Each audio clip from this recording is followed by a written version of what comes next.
Gaza के अल Ahli अस्पताल में कथित इजरायली हवाई हमले में कम से कम 500 नागरिकों की मौत हुई है। कई मुस्लिम देशों ने इस हमले के इजरायल को जिम्मेदार ठहराया है, जबकि इजरायल ने इस हमले में शामिल होने से इनकार कर दिया है। इजरायल ने इस हमले के लिए फलस्तीन के इस्लामी जिहाद संगठन को जिम्मेदार बताया है। इजरायली डिफेंस फोर्स ने एक्स पर लिखा, आईडीएफ के विश्लेषण के बाद हमें पता चला कि इजराइल की ओर रॉकेट का एक बैराज लॉन्च किया गया था, जो अस्पताल के आसपास के इलाके से गुजरा। जब रॉकेट को नष्ट कर दिया गया था, हमारे पास मौजूद कई स्रोतों से मिली खुफिया जानकारी के मुताबिक इस्लामिक जिहाद आतंकवादी संगठन अस्पताल में रॉकेट धमाके के लिए जिम्मेदार है। इजराइल के प्रधानमंत्री बेंजामिन नेतन्याहू ने कहा, पूरी दुनिया को पता होना चाहिए कि ये गाजा हमले में बर्बर आतंकवादी थे। उन्होंने गाजा में अस्पताल पर हमला किया था, न कि इजरायली डिफेंस फोर्स ने। इजरायली पीएम ने कहा, जो लोग हमारे बच्चों को मार रहे थे वे अब अपने बच्चों को मार रहे हैं।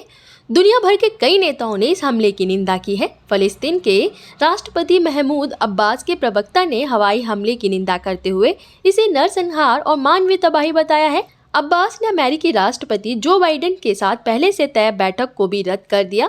बाइडेन आज यानी बुधवार को इजराइल का दौरा करने वाले हैं। दुनिया भर के कई नेताओं ने इस हमले की निंदा की है। जॉर्डन के विदेश मंत्रालय ने इजराइल के कथित हमले की कड़ी निंदा की और फलस्तीन नागरिकों के लिए अंतर्राष्ट्रीय सुरक्षा की जरूरतों पर जोर दिया है और युद्ध खत्म करने का आह्वान किया है।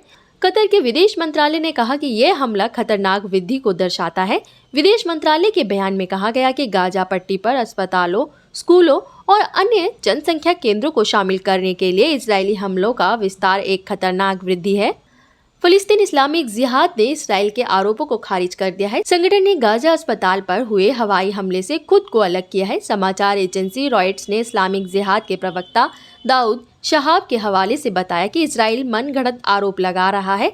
दाऊद शहाब ने कहा, ये झूठ है, ये पूरी तरह गलत है। यह आम नागरिकों के खिलाफ किए गए घिनौने कृत्य को छिपाने की कोशिश है।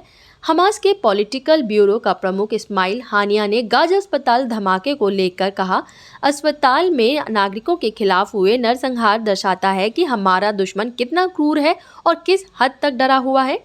अरब लीग के प्रमुख अहमद अबुल घीत ने कहा कि हमले के जवाब में अंतर्राष्ट्रीय नेताओं को इस त्रासदी को तत्काल रोकना चाहिए।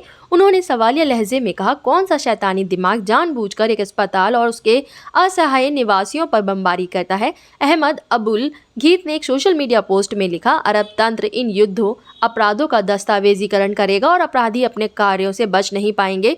संयुक्त राष्ट्र स्वास्थ्य एजेंसी के महानिदेशक टेड्रोस अदनोम घेब्रेयेसस ने सोशल मीडिया प्लेटफॉर्म एक्स पर कहा, WHO अल अहली अरब अस्पताल पर हमले की कड़ी निंदा करता है। हम नागरिकों की तत्काल सुरक्षा और स्वास्थ्य की देखभाल की मांग करते हैं और लोगों को गाजा से निकालने के आदेशों को वापस लेने की मांग करते हैं। इसी तरह की खबरों के लिए बनी रहें हमारे साथ। चैनल को सब्सक्राइब करना ना भूलें। बुलंद भारत।